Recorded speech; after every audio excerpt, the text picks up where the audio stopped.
Shalom Jemaat Gereja Kristen Jakarta. Gereja memberikan layanan ibadah online bagi jemaat. Lalu apa saja ya yang harus dipersiapkan? Pilihlah jam ibadahmu dan ikuti tepat waktu. Jangan sampai terlambat ya. Berpakaian rapi dan sopan, seperti kondisi jemaat akan pergi ke gereja. Siapkan Alkitab dan alat tulismu ya. Duduklah dengan posisi yang baik agar tetap fokus. Hindari untuk berbaring ataupun sambil melakukan kegiatan lain di rumah. Berdoalah secara pribadi untuk mempersiapkan hati kita mengikuti ibadah ya. Berpartisipasilah aktif dalam beribadah, seperti ajakan untuk berdiri atau duduk, menyanyikan pujian, dan mendengarkan firman Tuhan dengan tetap fokus. Persembahan dapat jemaat berikan melalui transfer ke rekening gereja lokal masing-masing ya. Ikutilah ibadah online sampai selesai. Mohon bimbingan orang tua untuk dapat mengajak anak merenungkan firman melalui ibadah online sekolah minggu.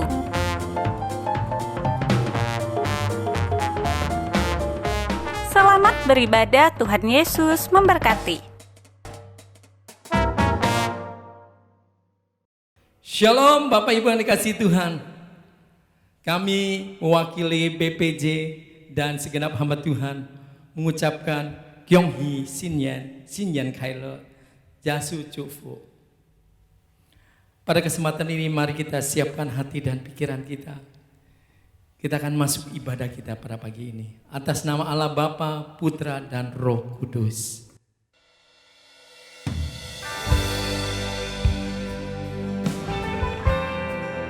Banyak yang Kau perbuat dalam hidup kami ya Tuhan. Dan kami tahu bahwa rancangan-Mu indah dalam hidup kami.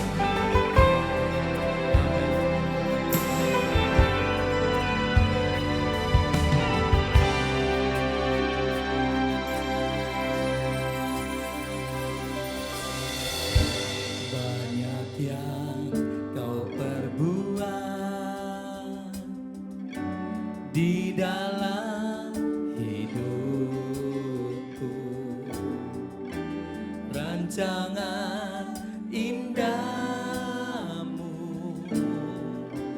terjadi di hidupku. Bapa yang mengerti segala yang ku perlu. Kasih-Mu sempurna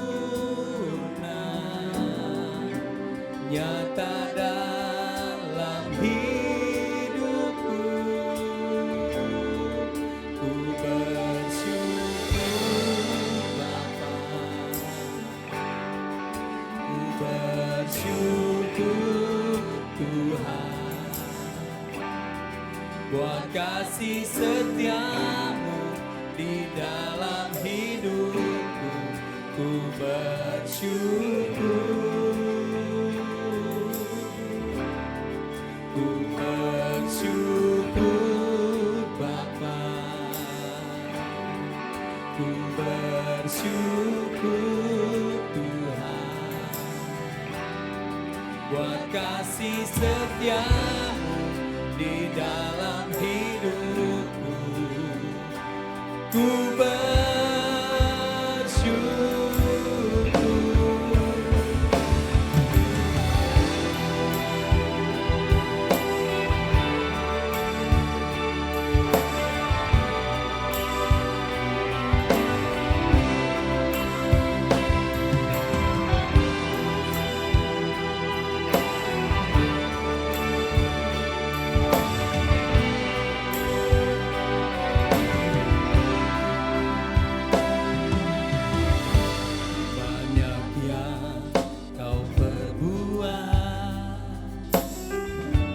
di dalam hidupku.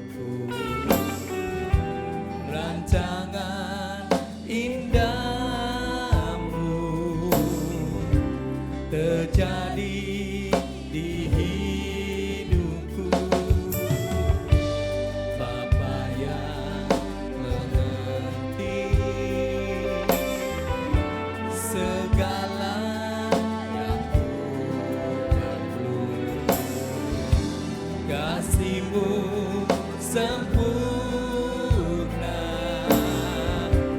nyata dalam hidupku.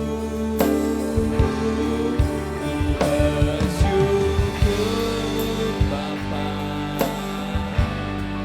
ku bersyukur Tuhan, buat kasih setia-Mu di dalam hidupku. Ku bersyukur, kami katakan ku bersyukur Bapa, ku bersyukur Tuhan, buat kasih setia-Mu di dalam hidupku. Ku bersyukur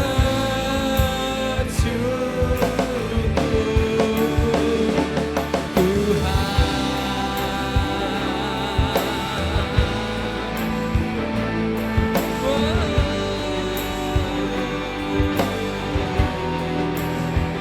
Walaupun dalam segala rintangan, kami percaya Engkau bersama dengan kami ya Tuhan.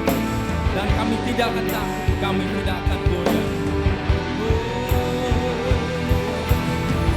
Tak ada lembah kelam yang tak ku lewati tanpa hadir-Mu. Hatiku takkan gentar, sebab ku tahu tangan-Mu yang menopangku. Tak ada lembah kelam yang tak ku lewati tanpa hadir-Mu. Hatiku takkan gentar, sebab ku tahu tangan-Mu yang menopangku.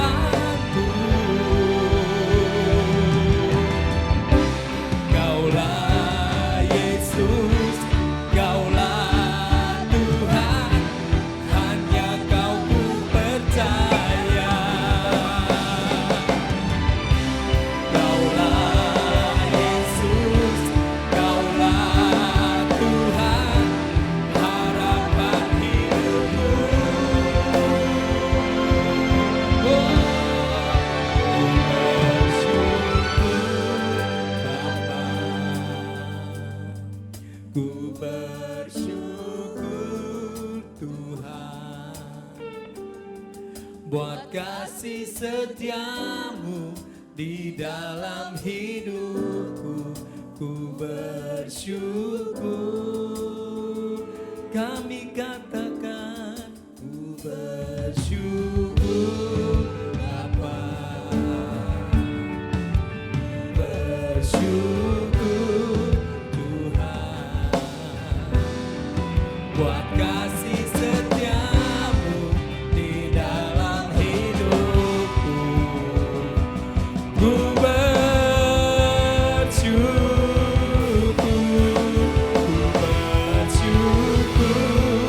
Bapa, ku bersyukur Tuhan,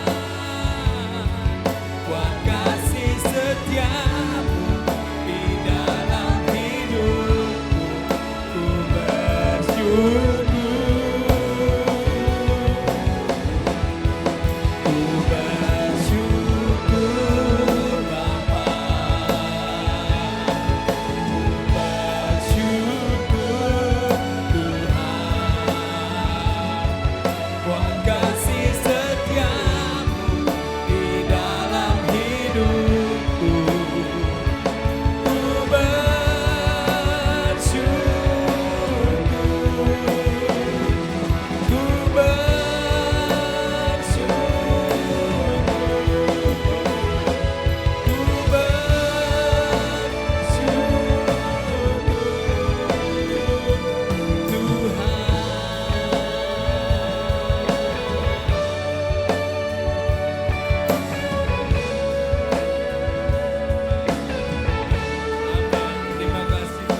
Mari kita berdoa. Bapa yang di dalam surga, sungguh kami bersyukur untuk kesempatan ini kami masih boleh ada pada saat ini. Ini semua karena anugerah-Mu yang besar dalam hidup kami ya Tuhan. Kami sangat bersyukur Tuhan untuk pemeliharaan Tuhan dalam hidup kami. Untuk penyertaan-Mu Tuhan di hidup kami ini Tuhan. Kami ingin selalu Tuhan dekat dengan-Mu. Engkau yang berserta dengan kami Tuhan. Pimpinlah ibadah kami dari awal pertengahan sampai penghabisan. Kami berserah dalam nama-Mu. Demi nama Yesus kami syukur dan berdoa. Amin. Mari Bapak Ibu kita bangkit berdiri. Kita sama-sama mengikrarkan pengakuan iman rasuli. Pengakuan iman rasuli.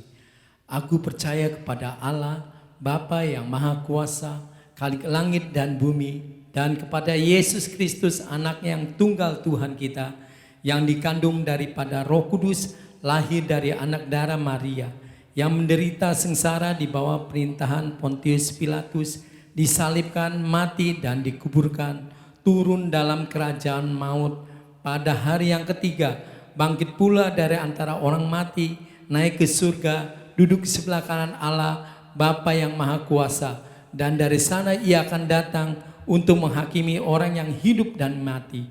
Aku percaya kepada Roh Kudus, gereja yang kudus dan persekutuan orang kudus, pengampunan dosa, kebangkitan tubuh, dan hidup yang kekal. Amin. Amen.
恭喜恭喜恭喜新年，新年快乐，上帝祝福。Amin.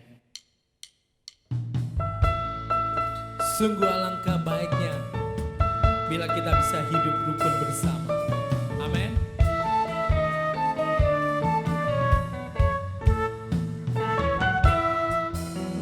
Sungguh alangkah baiknya, sungguh alangkah indahnya bila saudara semua hidup rukun bersama. Sungguh alangkah baiknya, sungguh alangkah indahnya bila saudara semua hidup rukun bersama. Seperti minyak di kepala Harun dan ke janggut dan jubahnya turun, seperti embun di bukit Hermon mengalir ke bukit Sion. Sebab kesanalah Allah memerintah agar berkat-berkatnya tercurah, serta memberikan anugerah hidup selama-lamanya. Amin.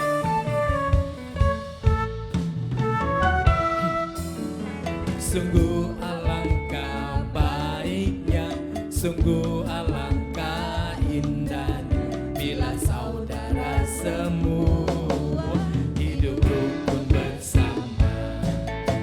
Sungguh alangkah baiknya, sungguh alangkah indahnya bila saudara semua hidup rukun bersama. Seperti minyak di kepala Harun dan ke janggut dan jubahnya turun, seperti embun di bukit Hermon mengalir ke bukit Sion.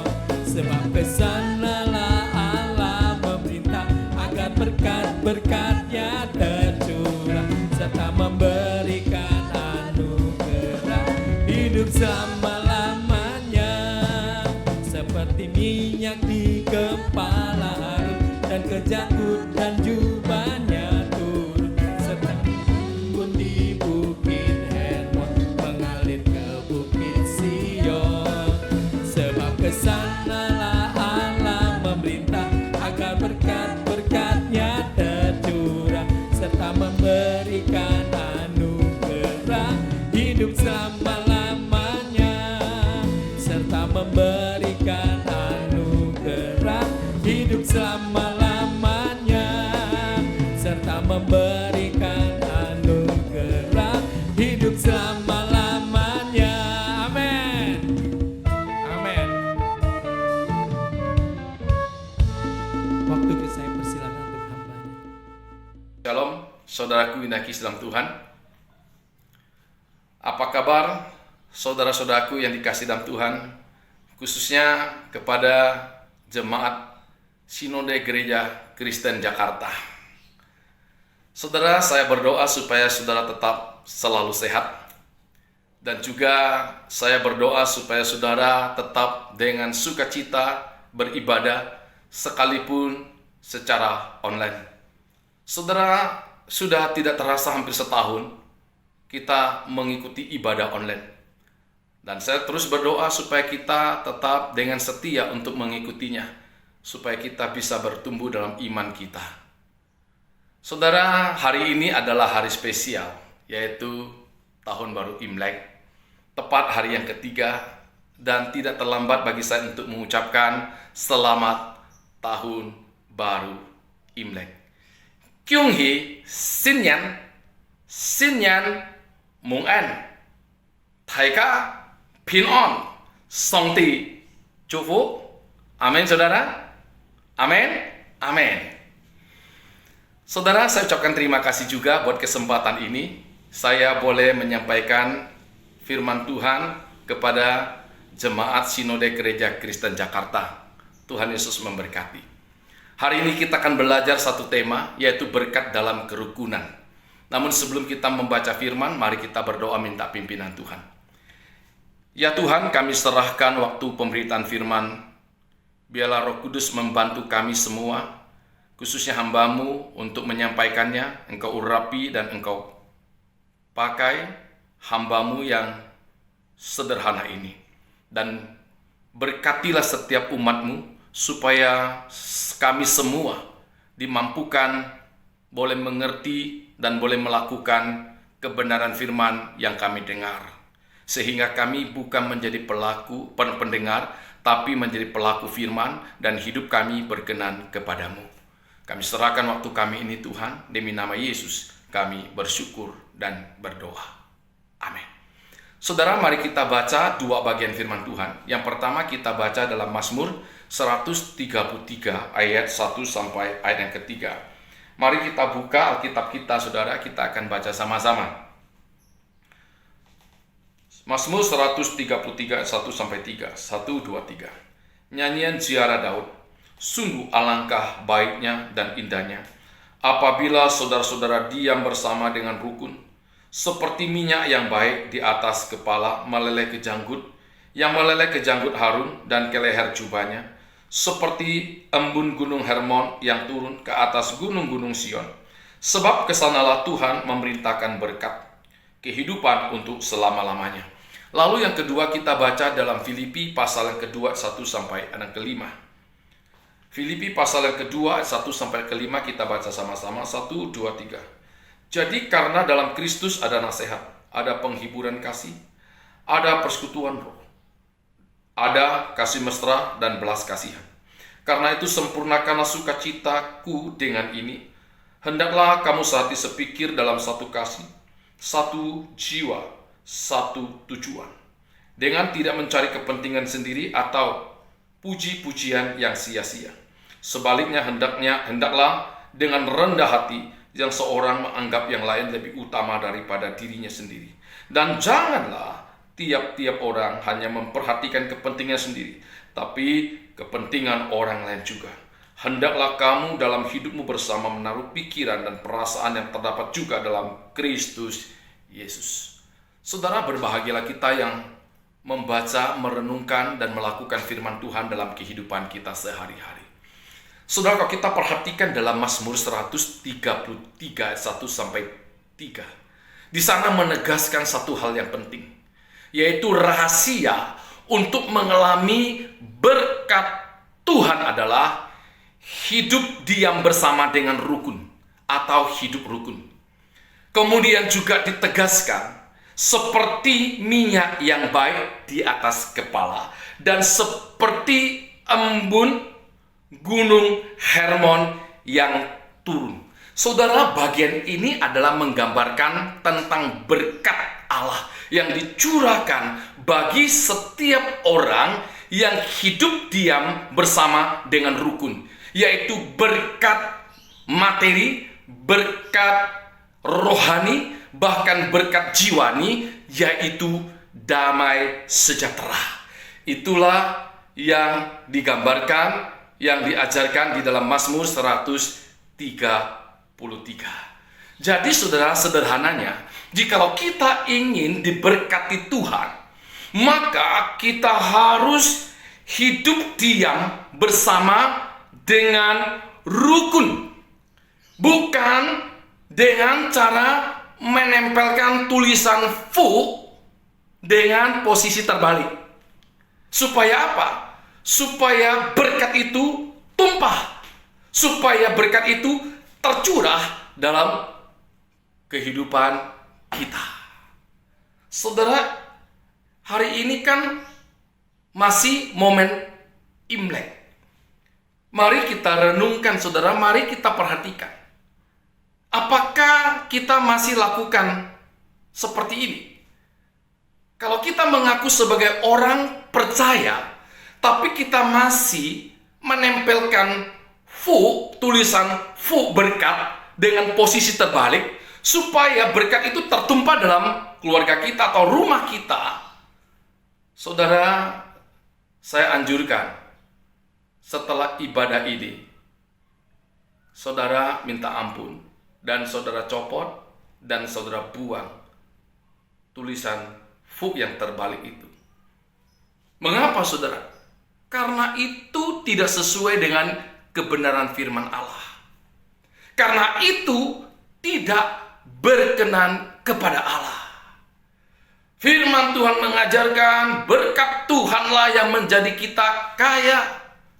Berkat Tuhan itu bukan dari tulisan fu yang dengan posisi terbalik, tapi datangnya dari Tuhan. Saudara, saya sangat yakin setiap kita mendambakan berkat, bukan? Kita semua rindu untuk mengalami berkat Tuhan. Tapi saya ingin kasih tahu, untuk mendapatkan berkat Tuhan itu, maka kita harus diam bersama dengan rukun. Atau kita bisa hidup rukun. Saudara, berbicara hidup rukun tidaklah mudah. Kadang sulit sekali untuk melakukannya di dalam komunitas-komunitas kita. Misalkan saya ambil contoh yang simpel ini yang terjadi pada minggu. Ada sebuah keluarga sedang terjadi satu perbedaan pendapat, ya satu perselisihan, saudara, berkaitan dengan malam 30 atau Samsip Puang, Tuan makan bersama. Mama masih hidup, orang tua masih ada. Saudara, sang koko tetap berpandangan bahwa tanggal 30 Imlek tidak perlu kumpul, tidak perlu makan bersama keluarga besar karena masih COVID. Tetapi di pihak adik berpendapat dan berpandangan harus kumpul, atau kumpul makan bersama dengan orang tua, keluarga kumpul sekalipun masih COVID-19. Saudara, bukankah hal ini kelihatannya sepele? Hanya karena beda pandangan yang seharusnya tidak perlu dipersoalkan. Namun saudara, saya ingin katakan justru seringkali yang terjadi, saudara, hanya karena hal yang sepele lah yang bisa menyebabkan sebuah konflik atau keributan yang bermuara kepada kepahitan, sakit hati. Atau dalam konteks keluarga, bisa bermuara kepada perceraian. Atau dalam konteks gereja, bisa bermuara pada perpecahan gereja. Saudara, perlu saya tegaskan, hidup diam bersama dengan rukun bukan berarti dalam keluarga katakan ayah, ibu, dan anak-anaknya masing-masing duduk anteng dengan gadgetnya setiap hari tanpa ada komunikasi yang baik dan komunikasi yang sehat. Sehingga bisalah menyanyikan lagu Malam kudus, sunyi senyap. Kenapa? Semua anteng, karena main handphone masing-masing. Saudara, tentunya hidup rukun bukan berarti bahwa tidak pernah ada konflik, tidak ada pernah perbedaan pendapat, tidak pernah ada keributan di dalamnya. Bukan. Justru kadang melalui konflik, perbedaan pendapat, keributan itulah mencapai sebuah kerukunan. Saudara, bisa saja terjadi dalam komunitas apapun. Kalau untuk mencapai sebuah kerukunan, bisa melewati perbedaan pendapat, bisa melewati keributan, bahkan konflik. Namun yang jadi persoalannya adalah yang harus kita perhatikan. Apakah cara pandang yang berbeda itu, apakah konflik atau keributan itu berdampak negatif atau positif? Itu ya persoalan.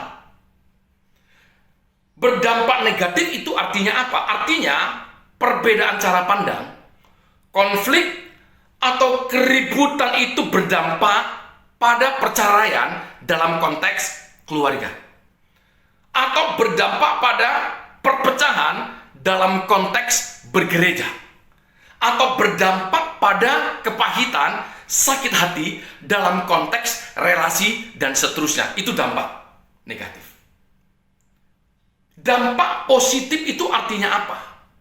Apakah cara pandang yang berbeda, konflik atau keributan itu berdampak pada pertumbuhan karakter kita semakin dewasa dan semakin serupa dengan Kristus? Misalkan lewat cara pandang yang berbeda, lewat konflik keributan itu membuat pertumbuhan karakter kita, misalkan dalam hal kesabaran, bisa semakin sabar. Kemudian bisa penguasaan diri, ada buah boroh di dalamnya. Itulah dampak positif. Ini yang jadi persoalan. Karena itu saudara, satu hal yang harus kita camkan, bahwa hidup diam bersama dengan rukun itu adalah kehendak Tuhan. Itu adalah kehendak Tuhan mutlak bagi setiap orang yang percaya kepada Tuhan Yesus. Saudara, namun pertanyaannya adalah bagaimana kita bisa hidup diam bersama dengan rukun? Bagaimana kita bisa hidup rukun? Atau bagaimana kita bisa mengalami berkat dalam kerukunan seperti tema kita ini? Saudara, untuk menjawab pertanyaan ini, di dalam Filipi pasal 2 ayat 1 sampai ayat yang ke-11, kalau kita baca secara keseluruhannya, di sana Rasul Paulus mengajarkan sedikitnya ada dua prinsip. Bagaimana kita bisa diam bersama dengan rukun? Bagaimana kita bisa mengalami berkat Tuhan dalam kerukunan? Yang pertama, di ayat yang pertama, mari kita perhatikan. Di ayat pertama dikatakan demikian. Jadi karena dalam Kristus ada nasihat, ada penghiburan kasih, ada persekutuan roh, ada kasih mesra, dan belas kasihan. Prinsip yang pertama adalah kita harus memiliki dan menghadirkan kasih Kristus. Sekali lagi saya katakan, kita harus memiliki dan menghadirkan kasih Kristus. Saudara, prinsip pada ayat yang pertama adalah menekankan tentang kasih, yang tentunya adalah mengacu kepada kasih Kristus. Karena itu Paulus mengatakan di bagian kalimat awal, yaitu jadi karena dalam Kristus. Artinya, jika di dalam jemaat atau di dalam keluarga ingin bersatu atau ingin diam bersama dengan rukun atau ingin mengalami berkat dalam kerukunan, maka ia harus menghadirkan kasih Kristus. Mengapa? Paulus memberikan 4 dasar. Yang pertama di kalimat selanjutnya, yaitu ada nasihat. Di dalam kasih Kristus ada nasihat, itu adalah dasarnya. Saudara, kata nasihat di sini menunjuk pada sikap peduli terhadap orang lain dengan nasihat firman Tuhan, bukan dengan nasihat dunia. Misalkan sambil contoh, ada teman kita datang curhat, dia menceritakan keluarganya, khususnya diceritakan tentang hubungannya dengan pasangannya. Katakanlah yang datang ini adalah seorang istri atau seorang wanita. Dia menceritakan tentang bagaimana suaminya yang selama ini sudah berubah sangat jahat, sangat kasar. Dan dia mengatakan dia sudah tidak tahan. Dia mengalami satu penderitaan yang luar biasa ketika tinggal bersama dengan suaminya. Dan dia berkata, dia berencana ingin bercerai dengan suaminya. Soalnya ketika ada seorang istri atau seorang wanita menceritakan atau curhat seperti ini, kita sebagai orang yang percaya, nasihat apa yang kita berikan? Apakah kita berkata begini, oh iya ya, kasihan ya kamu. Ya sih, daripada kamu menderita seumur hidup dengan kondisi keluarga seperti ini, mendingan kamu pisah aja. Saudara, ini adalah nasihat dunia. Terlepas apakah teman kita ini percaya atau tidak, apalagi kalau belum percaya, kesempatan buat kita untuk memperkenalkan Yesus kepada dia, supaya ketika dia ada Yesus dalam hati dan hidupnya, maka Yesuslah akan menolong masalah keluarganya. Kalau dia ada Kristen, saudara, kita nganjurkan seperti ini, itu adalah nasihat dunia. Itu sesuatu kesalahan yang sangat fatal. Itu tidak boleh terjadi. Kita harus nasihati sesuai dengan nasihat firman Tuhan, bahwa tetap mempertahankan pernikahan mereka. Apapun keadaannya, apapun situasinya, tetap harus mempertahankannya, saudara. Sebab saya sangat yakin, saudara, nasihat firman Tuhanlah satu-satunya cara untuk mengubah hidup manusia. Tidak ada cara lain. Etika manusia tidak akan mungkin bisa mengubah batinia manusia, kecuali firman Tuhan. Nasihat firman Tuhanlah satu-satunya yang sanggup mengubah kehidupan manusia. Karena itu, saudara, ketika ada orang lain atau rekan kita atau suami kita, istri kita menasihati kita, kita juga harus bersedia untuk dinasihati. Kalau itu memang sesuatu yang tidak sesuai dengan kebenaran firman Tuhan, karena perlakuan kita dinasihati, maka kita mau datang kepada Tuhan dan mau berubah. Jadi kita bukan menasehati, tapi kita harus bersedia untuk dinasehati.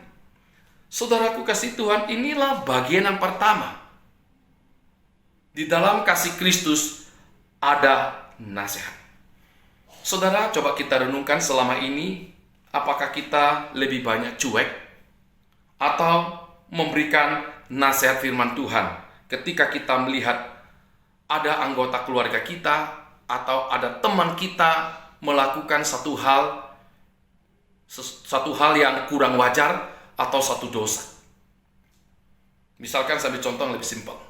Misalkan di saat anak saudara main gadget sampai larut malam, sudah jam 12 atau sudah jam 1. Atau di saat saudara pengen berkunjung Imlek ini, saudara, anak saudara duduk di pojok, seakan dunia ini milik dia. Dia asik dengan anteng main handphone, saudara. Ada orang nyapa, dia tidak balas. Cuek. Kita lihat. Saudara, saat saudara lihat atau kita lihat, bagaimanakah sikap kita? Apakah kita membiarkan atau kita menasehati? Kemudian di saat suami atau istri, nah ini Imlek kan makan besar, saudara katakanlah makan berlebihan, makan melanggar hukum doa Bapa kami, makan melanggar buah roh, makanan bukan secukupnya, makan berlebihan, tidak ada penguasaan diri. Saudara sebagai istri atau sebagai suami, sebagai orang tua ketika melihat suami, istri atau anak makan berlebihan, apakah kita membiarkan, malah kita mendukung, ini tambah lagi, makan lagi, tambah lagi. Misalkan makan cukyo, ya kan, atau makan durian, ya kan, atau makan kue lapis, nih setengah biji, makan lagi. Saudaraku kasih Tuhan, itu mencelakakan. Firman Tuhan mengajarkan kepada kita, kita harus menasehatinya. Apapun konsekuensinya. Mungkin tidak senang, atau bisa senang. Mungkin terima, atau tolak. Yang penting lakukan bagian kita. Dan tetap percaya dan berpegang bahwa hanya nasihat firman Tuhanlah yang sanggup mengubah hidup seseorang. Karena itu lakukan bagian kita.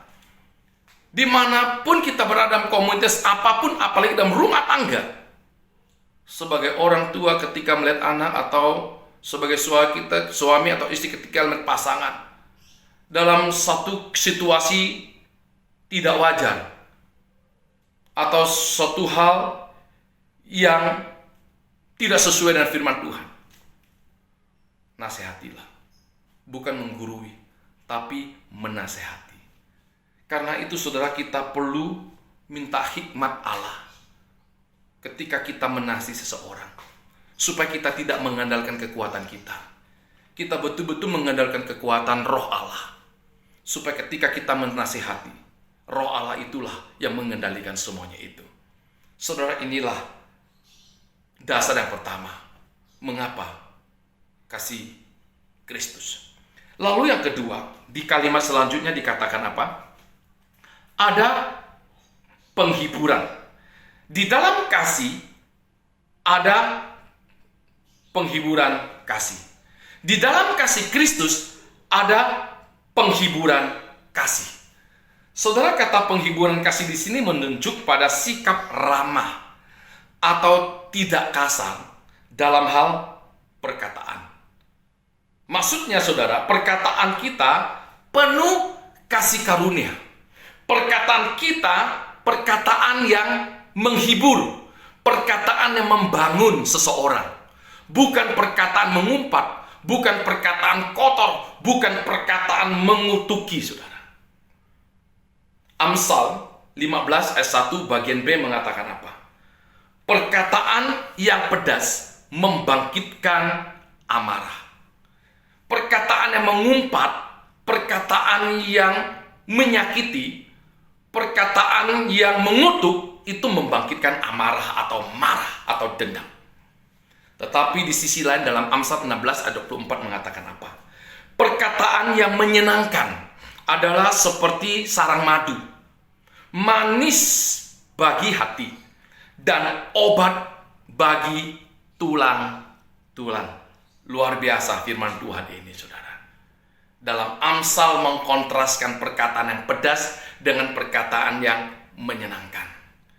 Perkataan yang menyenangkan ada penghiburan kasih. Perkataan pedas tidak ada penghiburan kasih. Yang ada adalah sakit hati. Saudara, saya masih ingat waktu saya masih kecil, saudara. Ya, masih anak-anak lah. Saya masih ingat sekali, setiap kali Imlek, mama saya selalu berpesan kepada anak-anaknya bahwa dalam Imlek tidak boleh bercakap kotor. Konyan cotet kong fai boy. Saudara, walaupun ya hanya selama Imlek, tapi yang saya tangkap positifnya adalah kita tidak boleh berkata kotor. Waktu itu mama saya belum percaya Yesus, tapi dia punya nasihat, dia punya anjuran seperti itu, saudara. Bahwa kita sebagai orang ya tidak boleh bercakap kotor. Saudara, saya pikir ini sesuai dengan apa yang firman Tuhan ajarkan. Mari saudara kita coba renungkan bagaimana perkataan kita selama ini terhadap orang lain. Adakah perkataan kasar kita kepada suami kita? Ketika suami kita sudah mulai tambah gendut, apakah kita langsung panggil dia si gendut? Atau sebaliknya, ketika istri kita sudah mulai melebar, lalu kita bilang, tai hui ma? Saudara-saudara, itu perkataan yang tidak membangun. Perkataan yang tidak menghibur. Malahan itu perkataan yang menyakitkan. Atau kepada pembantu kita sudah ketika dia melakukan satu kesalahan, perkataan apa yang keluar dari mulut kita. Saudara, firman Tuhan hari ini mengajarkan kita, mari kita belajar dari Yesus. Kita bisa melihat ketika Yesus dianiaya, ketika Yesus dicambuk, bahkan ketika Yesus salibkan di atas kayu salib, tidak ada satu kata pun yang keluar dari mulutnya, perkataan yang mengumpat, perkataan yang mengutuk kepada orang-orang yang menyiksa Yesus. Malahan perkataan berkat yang begitu mulia dan agung yang disampaikan, yang diucapkan oleh Yesus. Bapa, ampunilah mereka, sebab mereka tidak tahu apa mereka perbuat. Saudara, ini perkataan yang penuh kasih karunia. Perkataan yang sangat membangkitkan iman. Inilah kita teladani.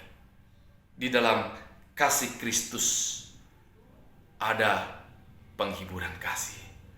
Mari saudara, biarlah perkataan kita selama ini, kalau seringkali perkataan kita kasar, kita mohon Roh Kudus menolong kita, supaya Roh Kudus boleh memampukan kita untuk tidak memperkatakan perkataan kasar. Dan kita bisa mengendalikan perkataan kita, sehingga perkataan kita, sekalipun kita dalam posisi yang emosi, ya kan, posisi dalam keadaan ya ribut, atau posisi dalam keadaan marah, kita bisa tetap mengeluarkan perkataan-perkataan yang penuh kasih karunia.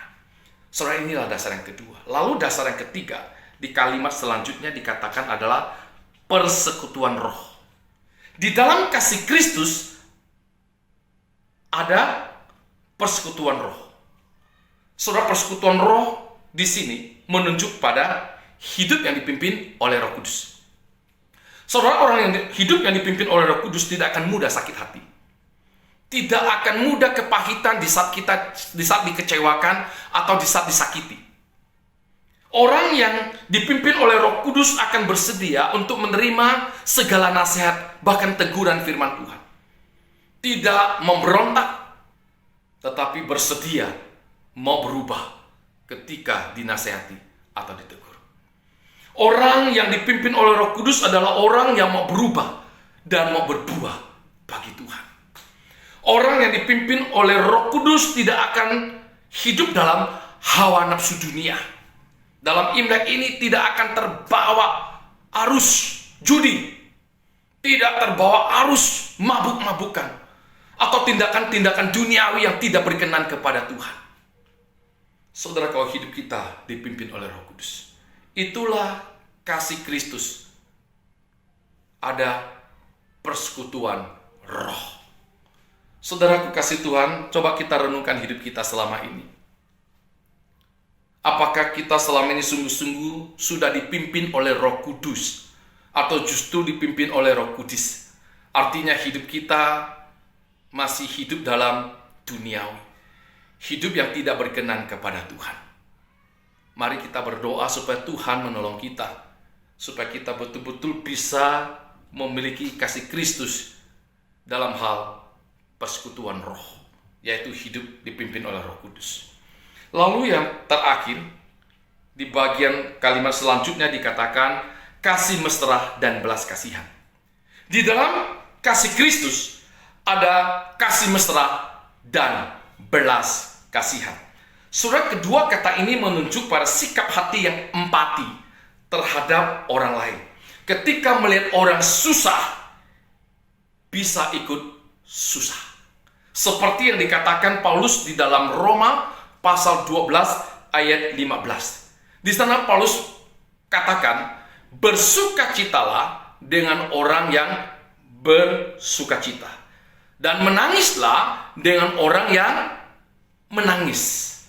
Saudara, sikap hati yang empati ini merupakan teladan Tuhan Yesus. Apa yang Paulus katakan itu sudah diajarkan dan dilakukan oleh Yesus sendiri. Kita boleh melihat, saudara, di saat Yesus dalam melayani, dia selalu melihat ada banyak orang terpapar. Ada banyak orang seolah-olah tak bergembala. Ada banyak orang menderita. Lalu firman Tuhan katakan, maka tergeraklah hati Yesus oleh belas kasihan. Ketika hati Yesus tergerak oleh belas kasihan, maka kasih Yesus bergerak untuk menghampiri, menjangkau mereka. Ketika mereka membutuhkan kebutuhan jasmani, Yesus lakukan mujizat dan memberikan makanan kepada mereka. Tetapi yang lebih utama yang Yesus perhatikan adalah rohani mereka. Di saat mereka terpapar, di saat mereka sedang menderita, di saat mereka sedang seperti domba tak bergembala, berjalan tanpa tujuan yang jelas, sedang menuju kebinasaan, di sanalah Yesus datang, mengajarkan, memberitakan Injil kerajaan sorga. Itu yang jauh lebih penting. Ada sikap empati terhadap keadaan orang lain. Saudara-saudaraku kasih Tuhan, mari kita renungkan bagaimana dengan keluarga kita. Antara suami dan istri, orang tua dengan anak-anak saudara. Adakah hati yang empati satu dengan lain? Di saat kita melihat kondisi anggota keluarga kita, sudah lagi tidak membaca Alkitab, sudah tidak lagi berdoa. Adakah kita memberikan perhatian kepada mereka, memberikan semangat kepada mereka, supaya mereka, rohani mereka, semangat mereka boleh bangkit untuk membaca Alkitab dan untuk berdoa? Atau famili kita, saudara, ketika kita tahu mereka belum percaya kepada Yesus, adakah hati kita tergerak untuk menjangkau mereka? Saudara, di momen Imlek ini, inilah kesempatan, walaupun memang ini di tengah pandemi COVID ini, tentunya kita harus bijaksana. Tapi mari kita tetap pergunakan kesempatan yang ada.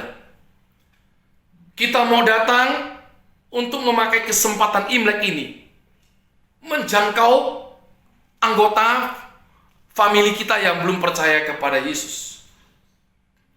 Terlepas apakah mereka terima atau tidak, yang jelas kita menceritakan, kita memperkenalkan Yesus kepada mereka. Ketika mereka percaya kepada Yesus, mereka akan bukan hanya mengalami hidup kekal, tapi hidup mereka akan diubahkan. Dan berkat Tuhan dalam kerukunan akan juga tercurah dalam kehidupan keluarga mereka.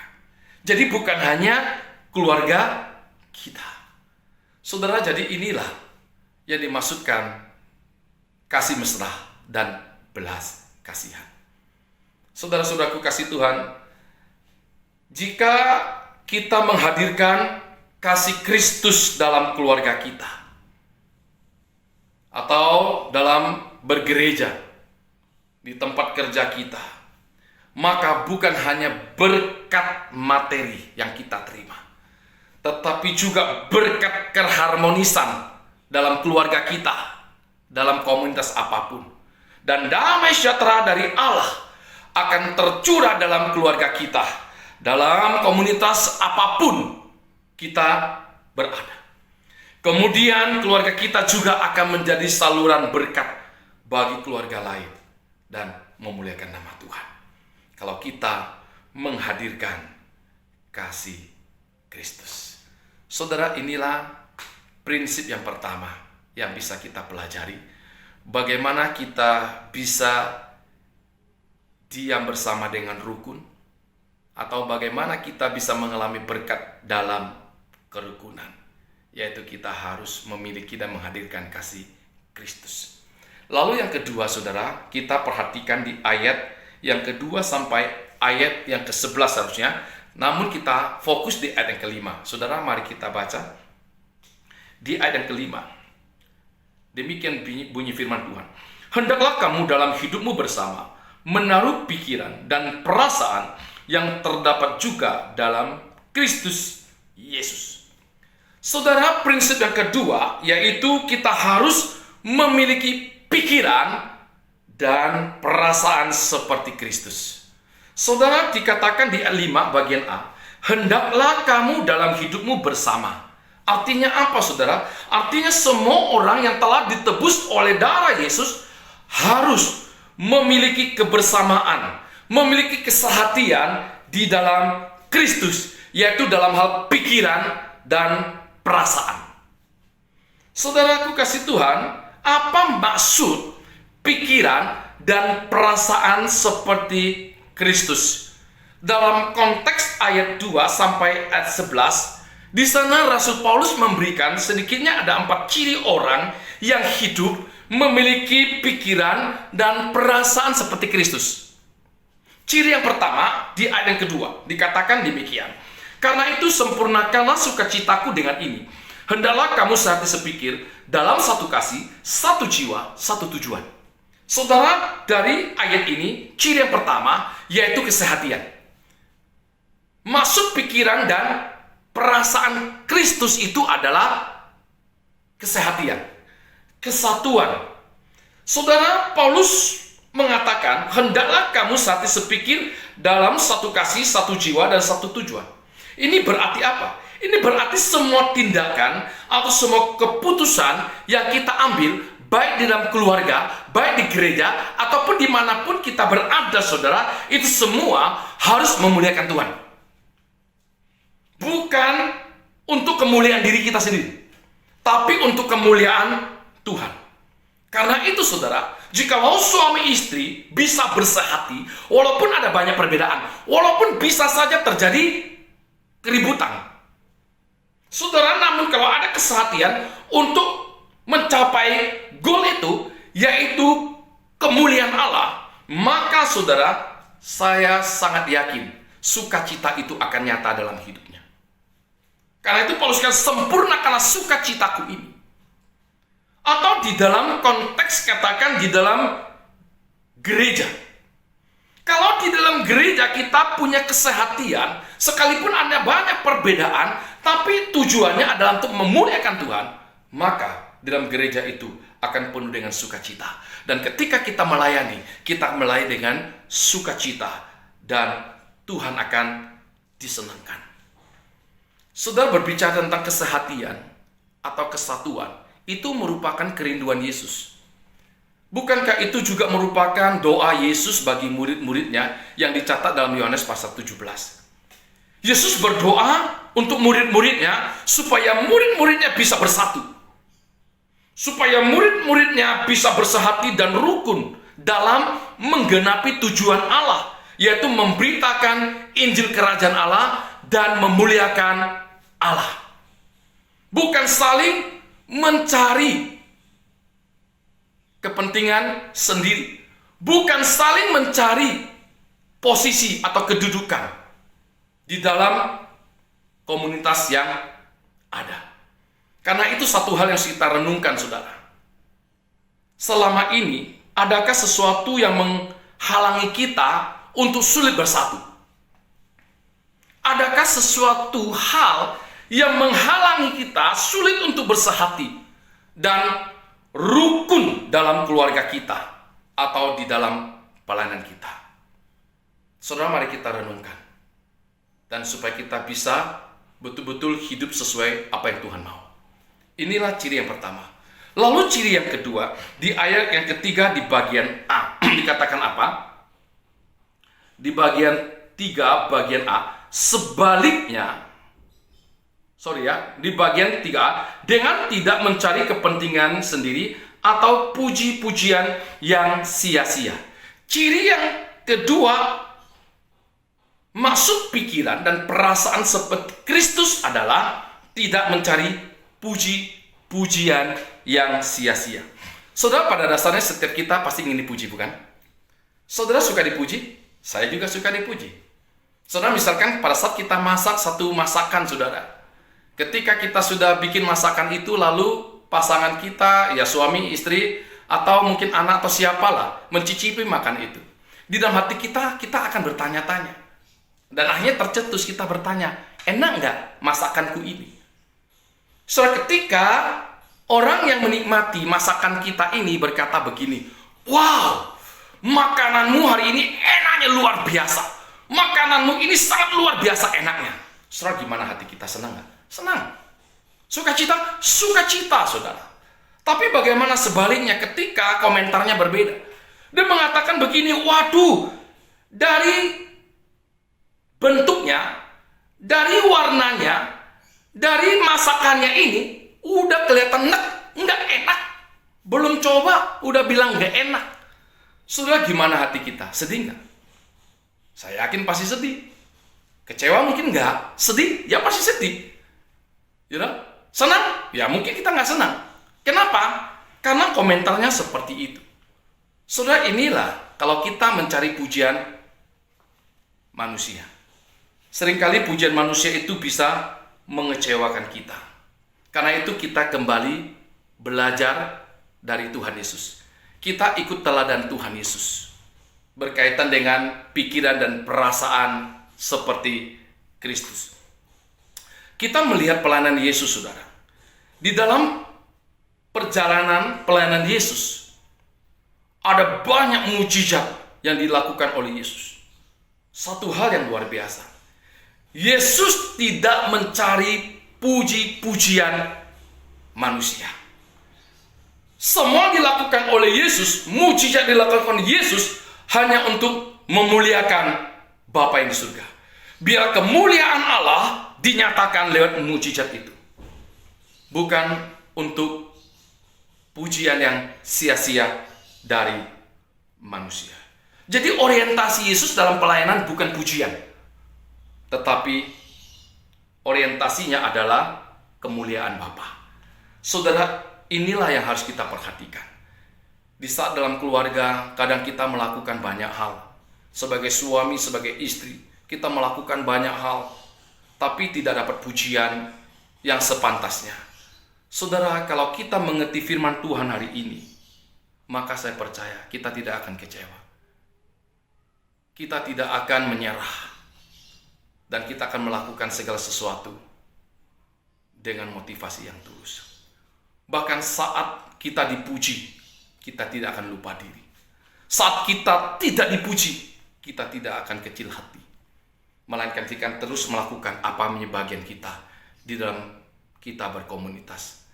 Di saat rumah tangga kita akan menjadi anggota keluarga yang bertanggung jawab sesuai dengan kapasitas kita. Di gereja atau dimanapun kita berada. Saudara, yang penting, jangan mencari puji-pujian manusia. Saudara-saudaraku kasih Tuhan, inilah ciri yang kedua.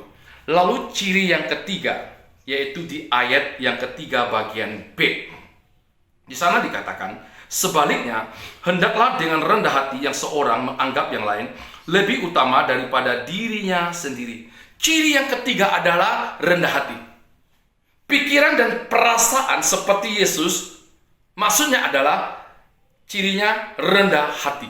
Saudara, orang rendah hati adalah orang yang tidak merasa dirinya lebih superior daripada yang lain. Orang rendah hati adalah orang yang tidak suka pamer dengan segala keberhasilan dengan tujuan tertentu, yaitu tujuan supaya dinilai orang hebat. Tidak. Orang yang rendah hati adalah orang yang selalu sadar bahwa segala keberhasilannya adalah karena anugerah Tuhan. Bukan karena kekuatan dia, bukan karena kepintaran dia, tetapi karena kemurahan Tuhan. Itulah orang yang rendah hati. Saudara, orang rendah hati adalah orang yang bisa menghargai orang lain, bahkan yang lebih rendah derajatnya atau statusnya. Misalkan dalam momen Imlek ini, saudara, dulu kita punya teman, kita kondisi ekonomi sama, kita sering kunjung ke rumah dia. Sekarang katakanlah kita sudah lebih meningkat posisi, pekerjaan atau keuangan kita dibanding teman kita. Saudara, apakah kita masih tetap bisa eksis berkunjung atau painen ke rumah teman kita ini yang di bawah kita? Kalau kita bisa lakukan, itulah membuktikan kerendahan hati kita. Kalau kita pandang sebelah mata, dalam hati kita berkata, dia nggak selevel dengan saya, itu sudah membuktikan kita sudah tinggi hati atau sombong. Itu sesuatu yang tidak akan berkenan kepada Tuhan. Karena itu, saudara, mari kita belajar dari Tuhan Yesus kalau berbicara tentang rendah hati. Di dalam bagian ini, saudara, dengan jelas Paulus menjelaskan lebih banyak dalam bagian ini tentang kerendahan hati Yesus Kristus yang dicatat di ayat 6 sampai 11. Saudara, dikatakan bahwa Yesus telah mengosongkan dirinya sendiri dan mengambil rupa seorang hamba dan menjadi sama dengan manusia, dan dalam keadaan sebagai manusia ia telah merendahkan dirinya dan taat sampai mati, bahkan sampai mati di atas kayu salib. Saudara, inilah teladan Yesus berbicara kerendahan hati. Dia adalah Allah yang mulia, mau datang ke dalam dunia yang penuh hina dan dosa.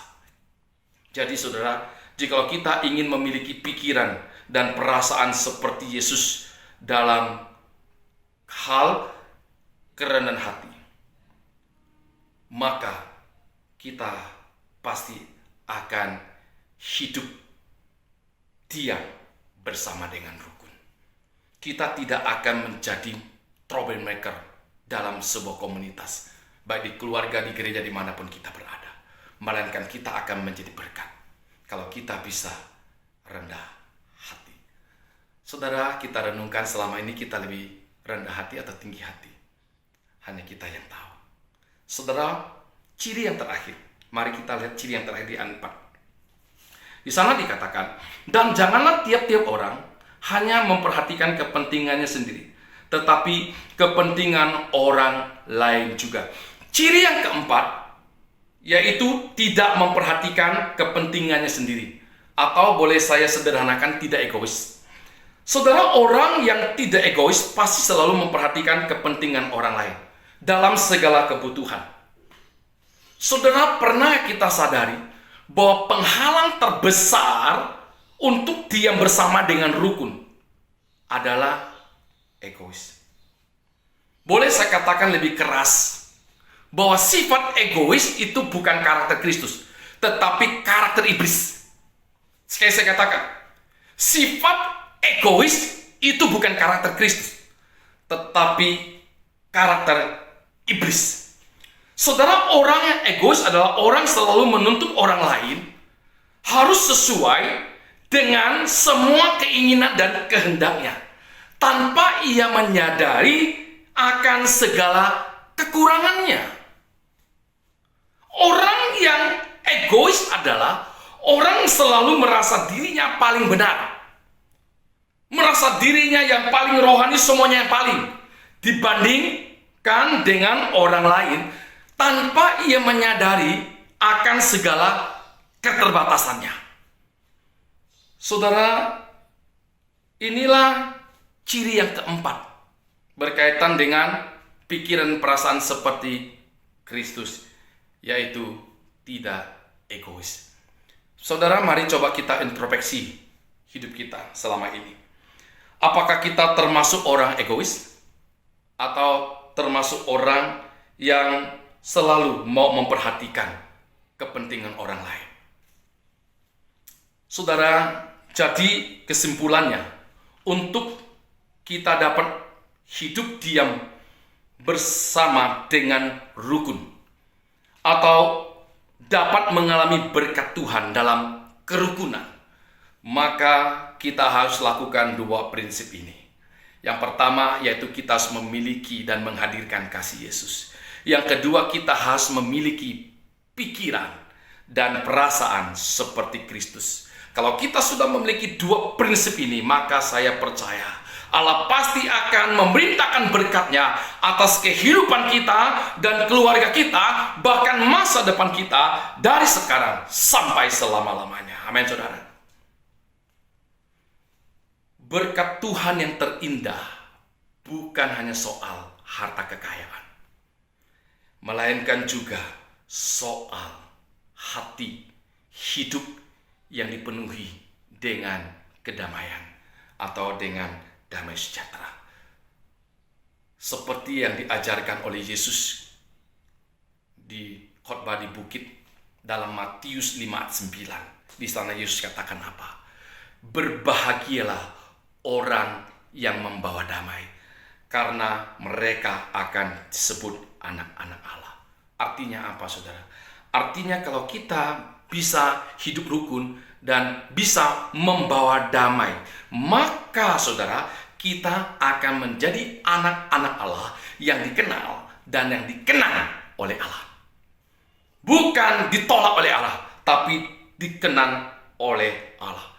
Sehingga hidup kita akan menjadi berkat dan memuliakan Bapa kita yang di sorga, seperti dialami oleh jemaat mula-mula. Di dalam Kisah Rasul dicatat, yaitu mereka disukai semua orang. Mereka bisa disukai semua orang karena mereka membawa kedamaian. Saudara, saya berdoa kiranya firman Tuhan hari ini boleh menyadarkan kita dan mengingatkan kita untuk dapat hidup diam bersama dengan rukun di tengah-tengah keluarga kita, atau di tempat kerja, di gereja, dimanapun kita berada.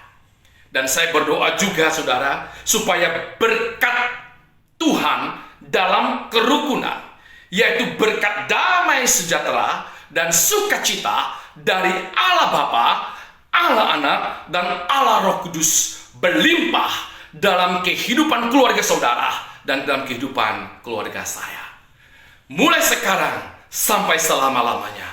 Amin, saudara. Damai sejahtera Allah turun atas kehidupan kita semua, mulai sekarang sampai selama-lamanya. Amin, saudara. Itu yang terindah. Kiranya Tuhan memberkati kita semua. Mari kita berdoa. Bapa di surga, kami bersyukur kepadamu untuk kebenaran yang sudah hamba bentangkan.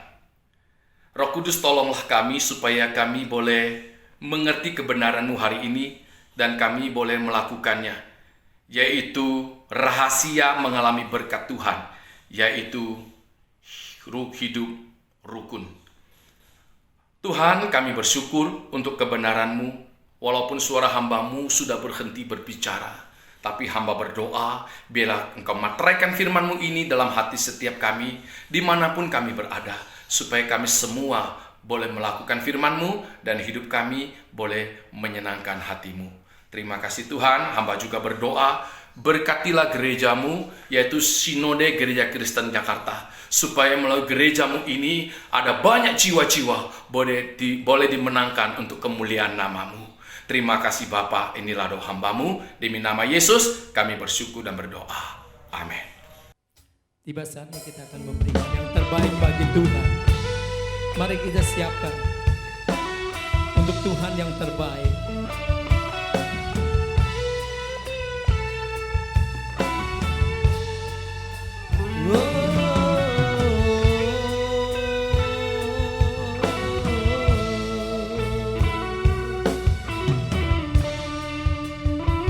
Kau Allah yang setia.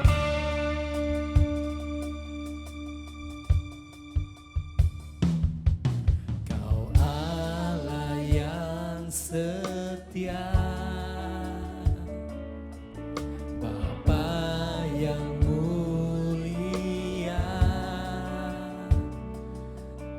kasih-Mu besar Tuhan, Kau pulihkan hidupku,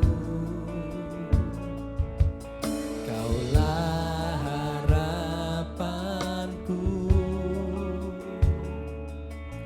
hidupku dalam-Mu. Terima kasih Tuhan, Kau selamatkan hidupku.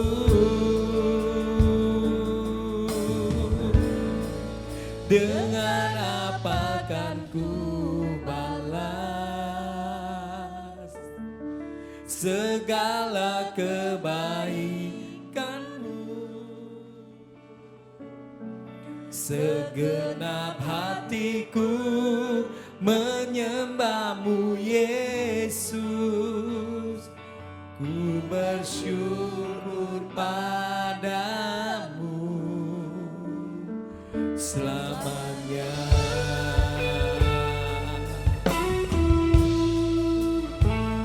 Terima kasih Tuhan. Terimalah persembahan kami ya Tuhan. Amin.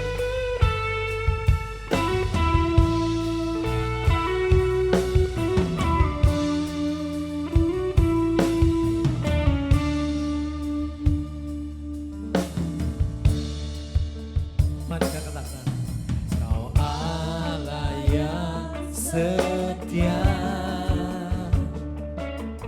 Bapa yang mulia, kasih-Mu besar Tuhan, Kau pulihkan hidupku,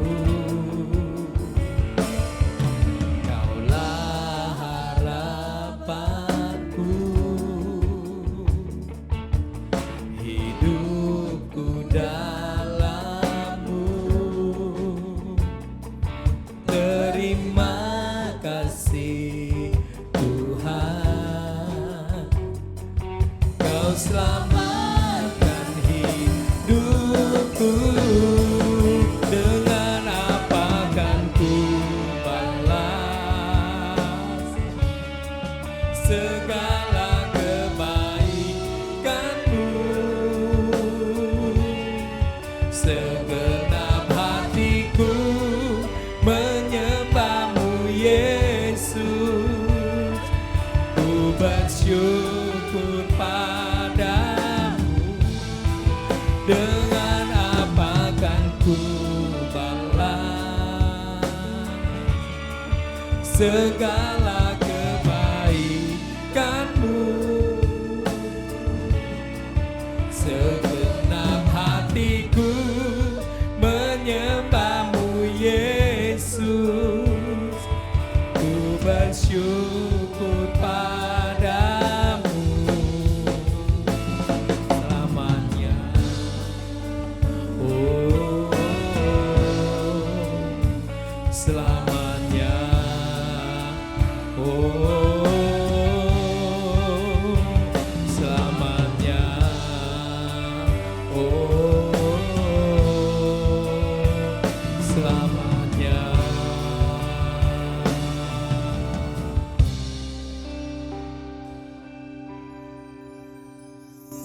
Saya persilakan untuk Mary doa persembahan.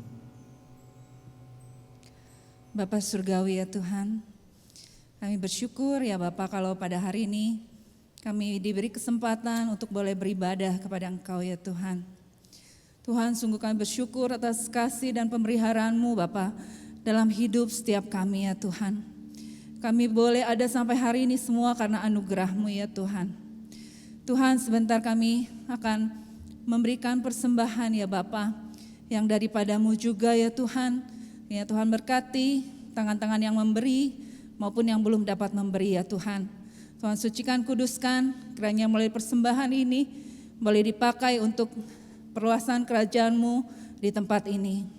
Terima kasih ya Bapa, hanya dalam nama Tuhan Yesus kami berdoa dan mengucap syukur. Haleluya, amin. Shalom Bapak Ibu Jemaat Gereja Kristen Jakarta dimanapun Anda berada.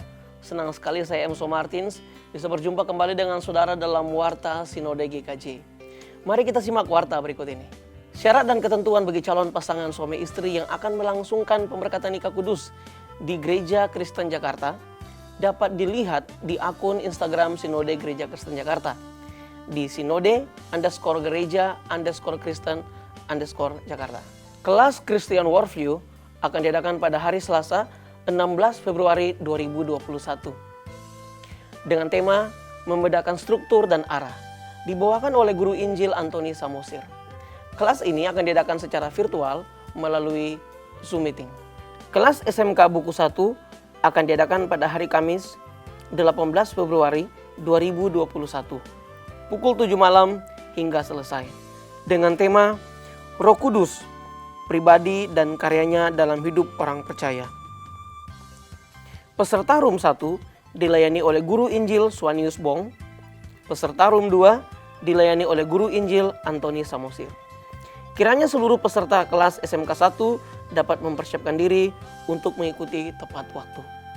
Webinar Gereja Kristen Jakarta akan diadakan pada hari Senin 15 Februari 2021 pukul 7 hingga 9 malam dengan tema bagaimana gereja menjawab tantangan pelayanan digital. Pembicara Guru Injil David Ali Nurdin, Eskom MTH, dosen Saat Malang. Webinar diadakan secara virtual melalui Zoom meeting.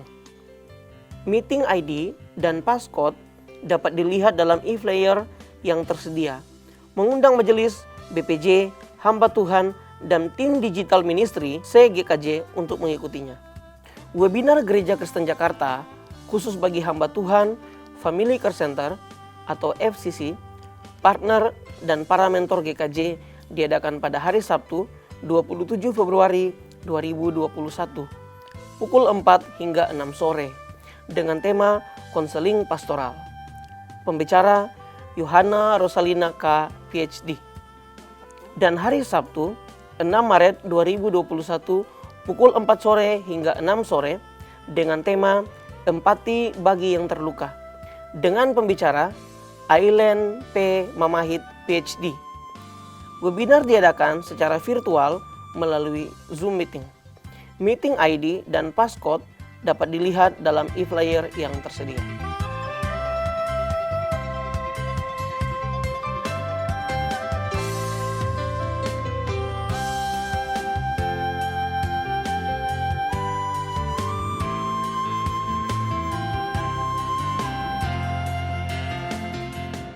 Demikian Warta Sinode Gereja Kristen Jakarta minggu ini.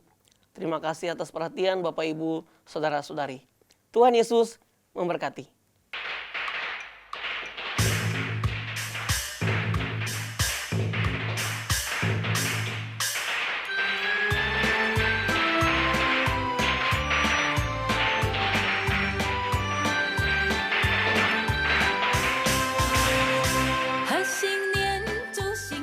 Tahun baru Imlek akan dirayakan dengan penuh sukacita oleh kita sebagai masyarakat Tionghoa.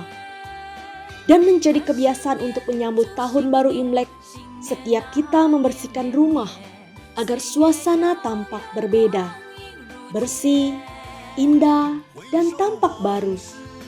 Tentunya sebagai anak-anak Tuhan, hal ini sangat penting juga dilakukan. Bukan hanya rumah, tetapi setiap hati, pikiran, dan tingkah laku kita perlu dibersihkan agar selalu baru sesuai firman Tuhan.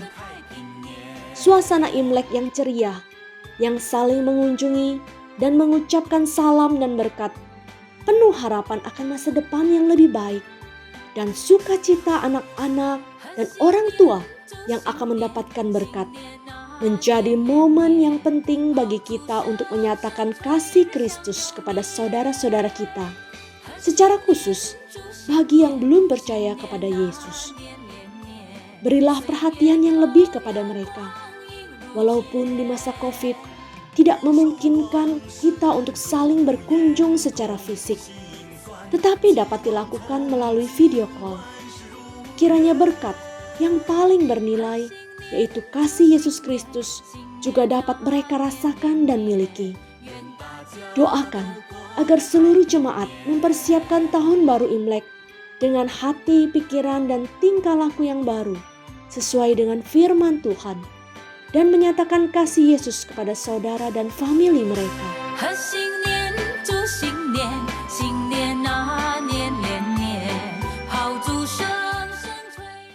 Mari saudara, kita doakan agar seluruh jemaat mengisi hidup di tahun baru Imlek dengan hati, pikiran, dan tingkah laku yang baru sesuai dengan firman Tuhan dan menyatakan kasih Yesus kepada saudara dan famili mereka. Mari kita berdoa.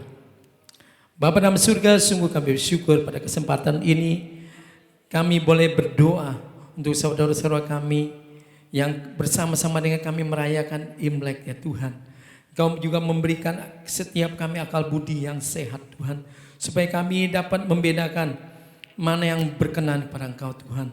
Tolonglah setiap kami ya Tuhan, melalui doa kami ini Tuhan, kami boleh senantiasa diingatkan, boleh kami selalu bersandar pada Engkau Tuhan. Kami menyerahkan doa ini dalam tangan kuasa-Mu. Demi nama Yesus kami berdoa dan bersyukur. Amin. Mari Bapak Ibu sekalian, kita sama-sama bangkit diri. Kita akan menaikkan pujian dosologi.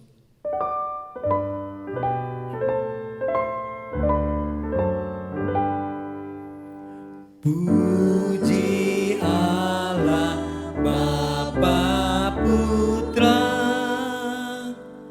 puji Allah Roh Kudus, ketiganya yang esa. Pohon selamat sumber berkat.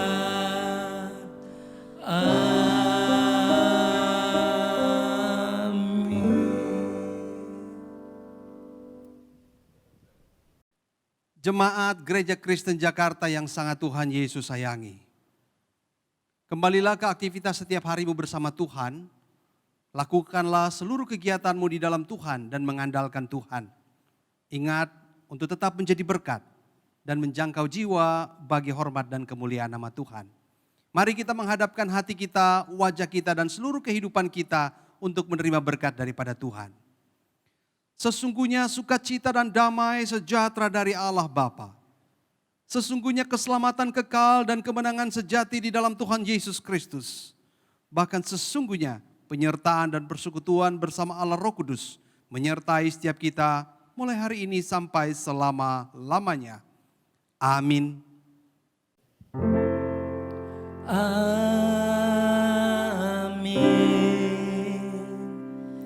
Amin.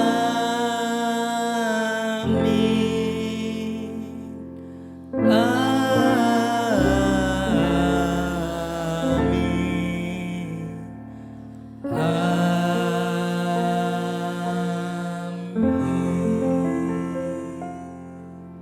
Ibadah kita sampai di sini. Mari kita bersatu. Tuhan Yesus memberkati. Amin.